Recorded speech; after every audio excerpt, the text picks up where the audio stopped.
Hello, it's the weekend of Saturday, September 23rd and Sunday, September 24th, 2017. You are listening to Inception Radio Network, voice of the fringe majority. This is Carol Carl with Off the Beaten Path. The activity in the celestial regions doesn't stop for the weekend, so why should we? Here comes earthsky.org and their forecast for what you can see tonight and tomorrow night as well. You can use the Big Dipper to find the North Star. There's a chart. It shows Polaris and the Big and Little Dippers for the month of September. You can use that Big Dipper to find Polaris, which is also, of course, known as the North Star. There's a chart that will help you do that later, but for right now, imagine a line from the two outermost stars in the bowl of the Big Dipper. That points to Polaris. And notice that Polaris marks the tip of the handle of the Little Dipper. That's handy. The northern sky is like a large clock, with Polaris at its center. The hour hand is a line drawn through Dubhe and Merak, the two pointer stars of the Big Dipper.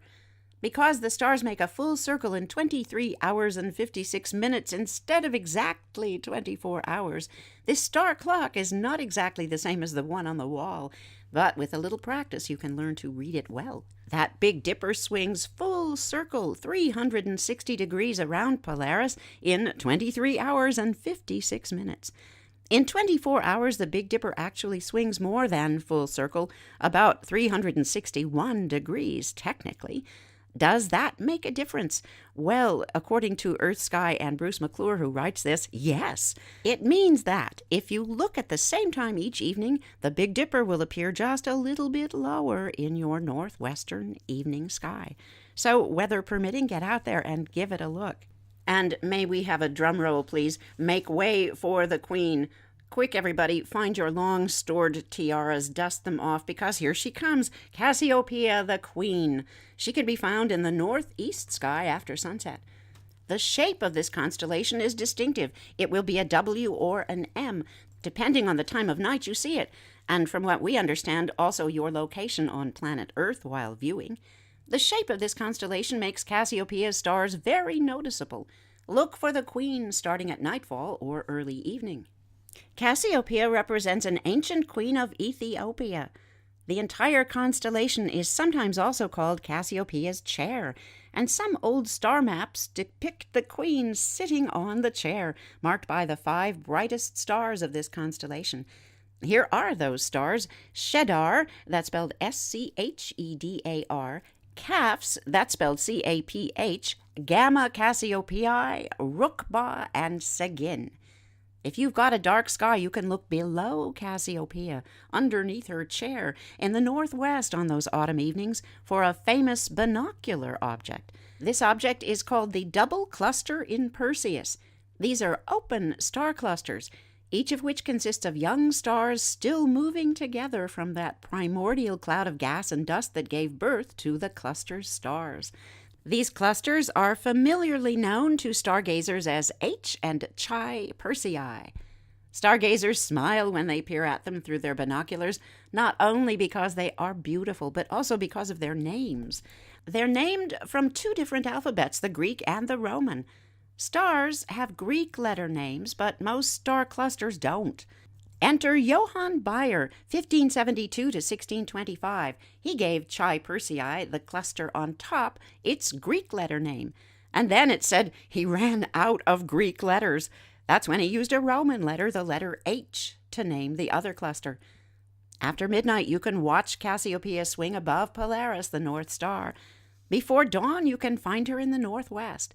But during the evening hours, Queen Cassiopeia lights up the northeast sky. So here's the bottom line. The constellation Cassiopeia the Queen has the distinct shape of a W or M. Find her in the northeast sky on September and October evenings. Yes, as the old nursery rhyme says, even a cat can look at a queen. Let's go way back in history to the historical events of the day. This date in history, September 23rd, 1962. You possibly were there, but in case you weren't, here we go.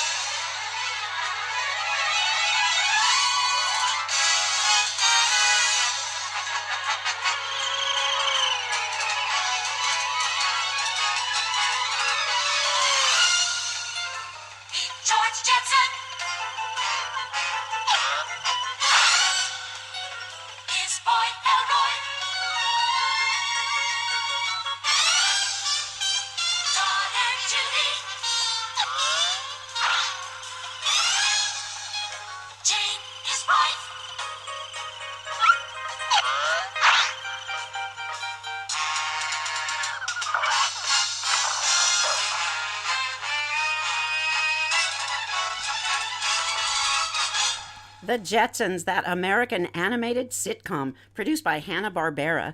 It originally aired in primetime from September 23rd, 1962 to March 17th, 1963. Just a year. Oh, it seems like so much more than that. Later it went into syndication with new episodes from 1985 to 1987 as something called The Fantastic World of Hanna-Barbera. The Flintstones lived with machines powered by birds and dinosaurs. The Jetsons live in a world with elaborate robotic contraptions, aliens, holograms, and whimsical inventions. Following that primetime run, the show aired Saturday mornings for decades. So here we are. It's a weekend, and we're reviewing The Jetsons. Oh, by the way, we stumbled upon lots of episodes on ye old YouTube. Have some fun this weekend. Go way back with The Jetsons. Well, so far everything seems to be fit and feisty, as they say. The end may be nigh, but it's not going to happen today. In fact, the man who predicted the end of the world, David Meade, spelled M-E-A-D-E, has backed away from that claim. He says it won't end September 23rd after all, but instead, Saturday will only mark the beginning of a series of catastrophic events to occur over several weeks.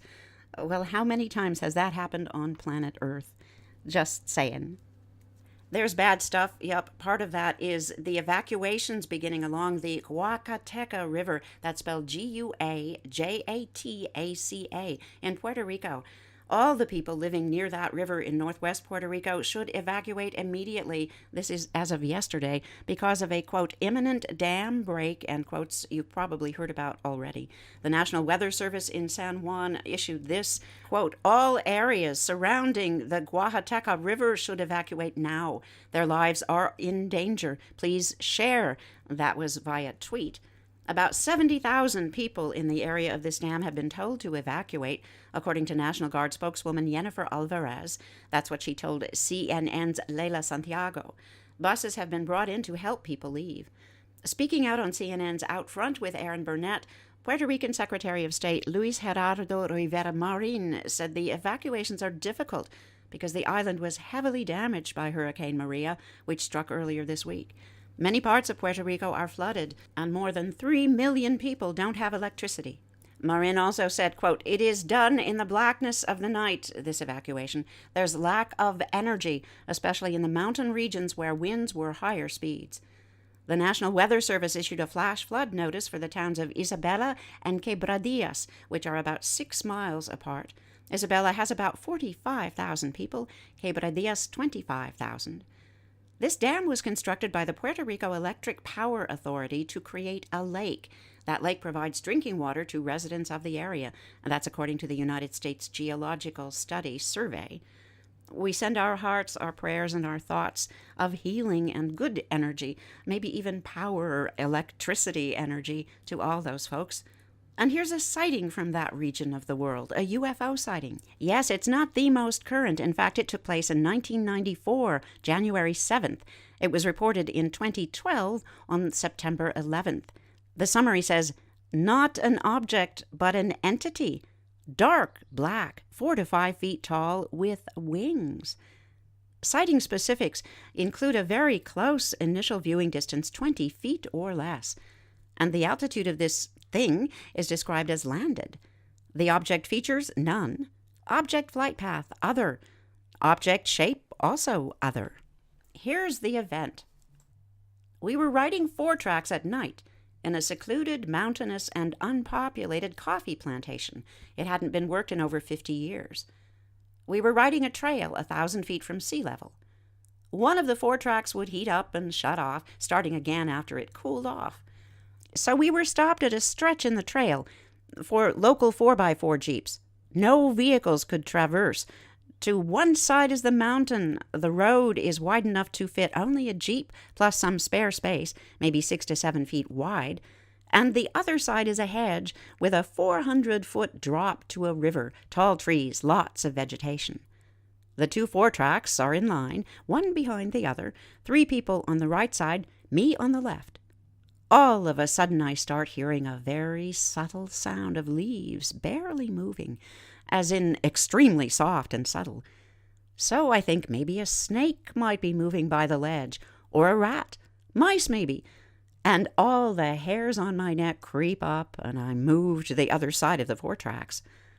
Again, I hear the leaves, and I tell my other 3 companions, "Hey, do you listen to the leaves?" Everyone looked down to the edge of the hedge, and whatever was standing there suddenly got agitated, like trying to move faster, but silently. It was making a little more sound. The leaves were ruffling, but this was still very subtle. So everybody leaned over, trying to see what this was. The entity suddenly moved extremely rapidly, about 5 feet parallel to the hedge, and we froze. The speed at which this entity moved was perplexing. The only thing perceived was the sound of the leaves being ruffled as it moved. When it stopped, a single strong and considerable flap was heard. That flap pushed the leaves quite forcibly, not like a leaf blower, but more like geese. There was one loud, forceful flap, and a shadow was seen to fly upwards. The branch of a tree about 30 feet up, that's where it landed, and that branch bent down and up again. This was a thick branch, and it bent down by 2 feet. It looked like something heavy landed and bent that branch down, and then the branch lifted back up again with the heft. At that time, everyone automatically jumped on the 4 tracks, started, and hauled up that trail until we arrived at the hacienda. We never have talked about it among us. The look on our faces was enough to agree not to speak about it out of fear of being ridiculed. In the group, well, we consisted of 2 couples, all in our 20s, 3 mechanical engineers, and 1 lawyer. I can say I never got a look at the thing, only that shadow streak that went up from the ground and obviously landed on the tree branch. By the way, I'm also a hunter and a fly fisherman. Whoa. In other words, this individual has enough experience with the out of doors to know that this wasn't something usual. And this segues right into that something unusual that seems to be popping up around the vicinity of Chicago, Illinois, in the United States. We meander over to Phantoms and Monsters, our new fave site, Pulse of the Paranormal. It's Lon Strickler's site, and it is jam-packed. If you're looking for something to do this weekend, head over to phantomsandmonsters.com. Have a great time. Today we're sharing his, quote, interesting development related to the Chicago Phantom, end quotes, also known as the Chicago Owl Man, etc. So, in the words of Lon Strickler, quote, I received a telephone call today, Monday, September 11th, 2017, at 11:39 a.m. Eastern Time, from a witness I will call P.M. She states she observed a, quote, huge winged object at 10:25 a.m. Central Time, 15 minutes prior to her calling me. This was the second time she's seen this winged object. The last time she saw it was the month of May. This witness lives on the 25th floor of a high-rise building at East 47th Street and South Lake Park Avenue, the Kenwood community, the south side of Chicago. The witness told me that she saw a huge bat-like being circling above and along the tall buildings located on South Lake Park Avenue, and then out toward the lake. That would be Lake Michigan. She states that she frequently observes airplanes from her home, but this object was definitely not a fixed-winged aircraft. As well, she has never seen a bird as large as this being. She described it as having a 6 to 7 foot human-like body, a body that was dark brown in color, with wide black triangular-like shaped wings, wings that closely resembled those of a bat and spanned at least 12 feet. She mentioned that the wings moved occasionally when it gained altitude. The winged being eventually headed north toward downtown. I asked if she attempted to take a photograph. Her response was that when she was watching the flying humanoid, she had an overwhelming creepiness come over her. She wasn't paralyzed or unable to move, but she was shocked and transfixed by what she was observing, and never even had a notion of taking a photograph. When I talked to the witness, it was obvious she was shaken by the incident. I could hear nervousness exhibited by her voice, although she was very well-spoken and forthright. She stated that when she looked below from her apartment, she noticed people on the street looking toward the being and pointing it out to other people. Other residents in her building also have seen this flying being in the past, having commented to each other and to this witness on this being. The witness will be letting others know that Lon Strickler wants to contact them. They'll forward photographs. And here's Lon Strickler's end note. The witness then commented on some other odd occurrences she witnessed on the lake. She stated she and her husband frequently jog the trails along Lake Michigan front together, and on at least 2 occasions, they have both observed an unknown creature or being emerge from the water, once near the lake shore along the rocks, and at another time a bit further out from the shore. She describes this creature as reptile-like, but was not able to give much detail since most of the body stayed submerged. Lon Strickler asked if it was possible that it might have been the same winged being emerging from the water. Her response? She wasn't sure. So Lon Strickler is chasing down yet another critter. A critter near water. Interesting. So let's just wade over to this article by Cheryl Costa, shall we? From her New York Skies blog. Headline, The Big Beautiful Saucer Over the Water. This account comes from the town of Steilacoom. That's spelled Steilacoom. It's in Pierce County in the state of Washington. It's the story of a couple of little girls, their dad, and a large flying saucer over the water. Andrea and Beth are now in their mid-70s. Their story happened when Andrea was 9 and Beth was 8. It's on the coast of Puget Sound, Steilacoom, Washington, and back in 1949, it was a quaint place with a population of about 1,200.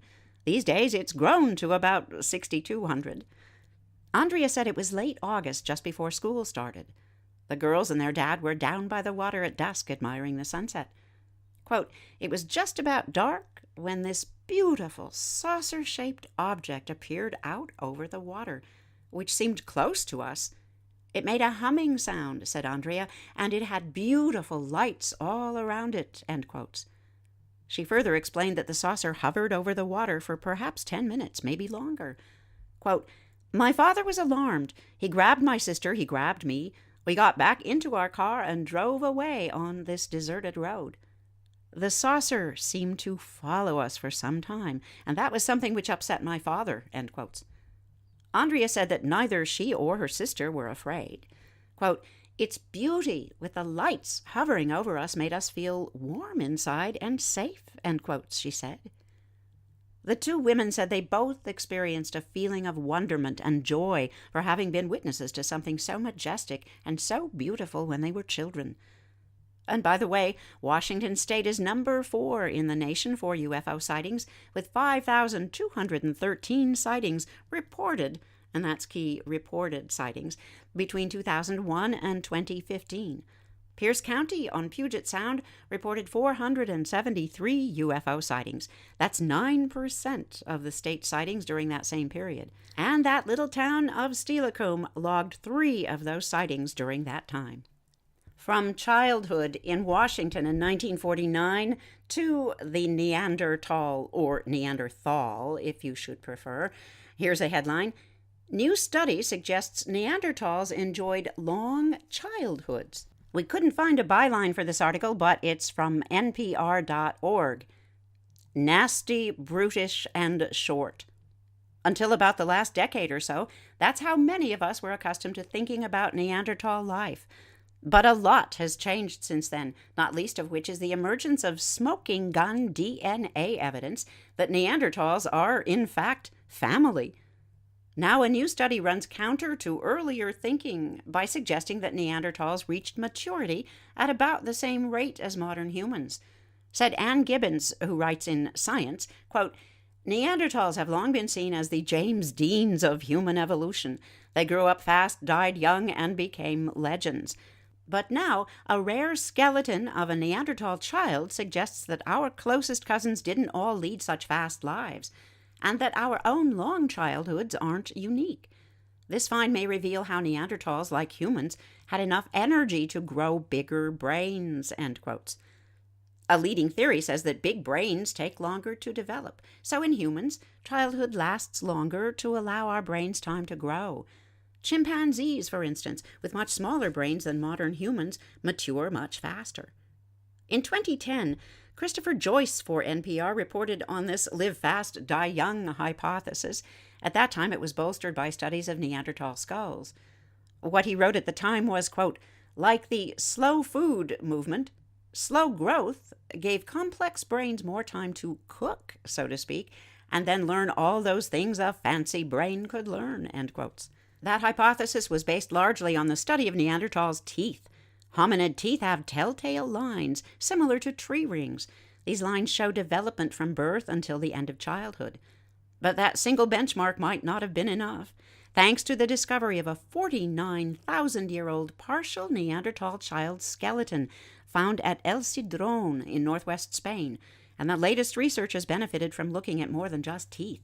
While the teeth did help put the age at death for ancient Neanderthal children at 7.7 years, the team of scientists led by Antonio Rosas also measured the maturation of the skull, the spine, elbow, hand, wrist, and knee of what is believed to have been a boy. In 6 key places that calcified during development, this Neanderthal boy appeared to have matured at the same rate as a child his age today. In other words, Neanderthals may have matured even a little more slowly than modern humans. Even so, it's just one skeleton that might not be representative of an average Neanderthal child. This is what scientists caution.